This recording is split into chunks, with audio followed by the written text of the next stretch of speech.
Hello students, आपने question को अच्छे से रीड कर लिया होगा, बट मैं भी आपको क्वेश्चन एक बार फिर से एक्सप्लेन कर देता हूं। यहाँ पे हमें दो छोटे जो है चार्ज स्फीयर्स दे रखे हैं बच्चों, जिनके मास जो है ईच का जो मास है वो m kg है और चार्ज q कूलाम है।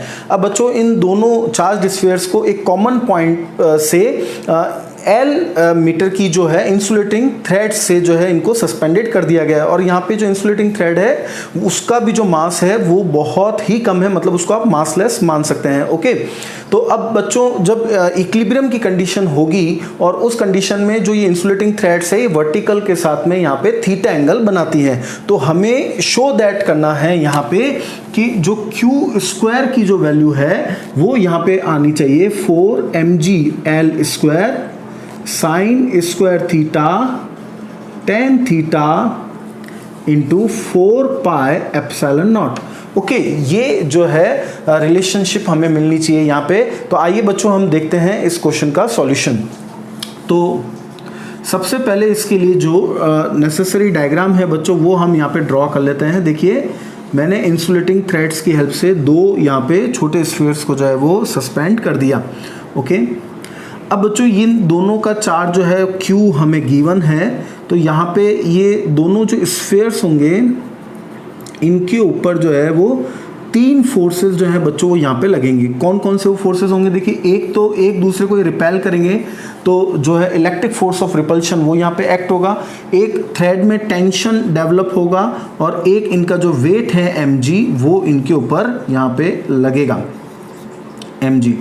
ओके स्टूडेंट्स, तो हम इस चीज को यहाँ पे लिख भी लेते हैं। Here each sphere is acted upon by following forces. Okay, सबसे पहले हम यहाँ पे लिख सकते हैं टेंशन इन द थ्रेड। दूसरा हम फोर्स ले सकते हैं that is force of repulsion, और तीसरा फोर्स हम ले सकते हैं दैट इज वेट mg।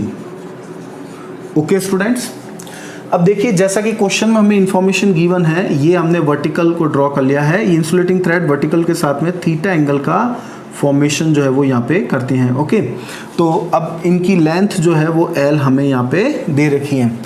तो देखिए बच्चों, अब हम इक्विलिब्रियम की कंडीशन आएगी तो क्या होगा, पहले हम यहाँ पे इनके कंपोनेंट्स को ड्रॉ कर लेते हैं। देखिए अगर ये थीटा है तो अल्टरनेट एंगल ये भी थीटा हो जाएगा। इसका यहाँ पे कंपोनेंट हमें मिलेगा t cos थीटा और यहाँ पे मिलेगा t sin थीटा। तो बच्चों इक्विलिब्रियम की कंडीशन में t cos थीटा mg को बैलेंस कर लेगा और f जो है वो t sin थीटा से बैलेंस हो जाएगा। तो इस चीज को हम यहाँ पे जो है वो नोट डाउन कर लेते हैं। Under the condition of equilibrium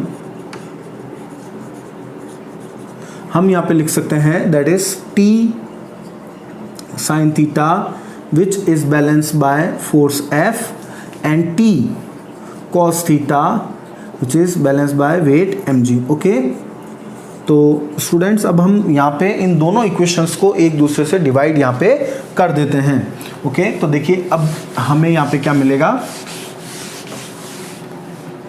on dividing equation 1 by equation 2 we will get tan theta which is equals to F upon mg। तो बच्चों यहाँ पे हम जो फोर्स है उसको यहाँ पे mg tan थीटा इस प्रकार से यहाँ पे लिख सकते हैं। अब ये जो रिपल्सिव फोर्स है इसको आप कूलाम्स लॉ के हेल्प से बहुत इजीली पता लगा सकते हैं। देखिए ये इसकी वैल्यू आपको आती है 1/4 पाई एप्सिलॉन नॉट। इन दोनों के प्रोडक्ट ऑफ द चार्जेस जो हैं वो यहाँ पे हो जाएंगे q², और इनके बीच की जो डिस्टेंस है ये हम कैसे कैलकुलेट करेंगे। तो देखिए L, ये यहाँ से यहाँ पूरी लेंथ L दे रखी है, इसका जो कंपोनेंट है L cos थीटा इधर आ जाएगा और L sin थीटा इधर आ जाएगा। तो ये डिस्टेंस जो हो जाएगी यहाँ पे ये हो जाएगी L sin ऑफ थीटा, और L sin ऑफ थीटा जो है अगर मैं इसका ट्वाइस डबल कर दूं तो हमें जो है दोनों स्फीयर्स A और B के बीच की जो डिस्टेंस है वो पता यहाँ पे चल जाएगी। ओके, तो ये डिस्टेंस हो जाएगी that will be twice of L sin theta का होल स्क्वायर। ओके स्टूडेंट्स, और इसको हम इक्वेट कर देते हैं यहाँ पे किसके, mg tan थीटा के बराबर। तो देखिए अब आपको बिल्कुल अपना जो है सॉल्यूशन रिक्वायर्ड जो है चीज़ हमें लानी थी वो मिलती हुई नजर आएगी। क्यू स्क्वायर की वैल्यू हम पहले इससे मल्टीप्लाई कर देते हैं, 2 का स्क्वायर यहाँ पे हो जाएगा 4 और ये इससे मल्टीप्लाई हो जाएगा mg, एल स्क्वायर यहाँ पे आ गया और साइन थीटा का स्क्वायर भी यहाँ पे आ गया साइन स्क्वायर थीटा और फिर हमें मिल गया टेन थीटा और फिर ये पूरी चीज़ जो है 4 पाई एप्सिलॉन नॉट से मल्टीप्लाई हो जाएगी। तो देखिए बच्चों, जो रिलेशनशिप हमें इस क्वेश्चन में शो दैट करने के लिए बोली गई थी, निकालने के लिए बोली गई थी, उससे हमने यहाँ पे निकाल लिया। That is the solution of our problem.